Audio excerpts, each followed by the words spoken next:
track and roller, biasa problem dia terkeluar. Terkeluar dia ada dua punca saja. Nombor satu, sebab mungkin kita pasang track tu, alignment gate dah lari.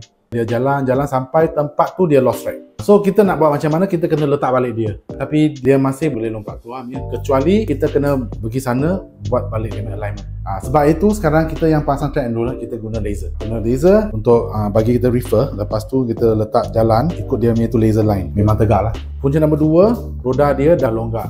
Wear and tear dah habis, pin dia dah rosak. Itu pun boleh jadi dia terkeluar daripada track. Sebab roda ini wear and tear memang ada. So untuk nak pasang track and roller ni ya, kita kena tangkap dia punya alignment. Mula-mula bila pasang dia tak ada halnya. Tapi biasa sampai mungkin ada yang setengah tahun, dia jadi macam itu. Sebab gate itu alignment dia akan lari. Ada yang sudah lari tapi dia masih boleh.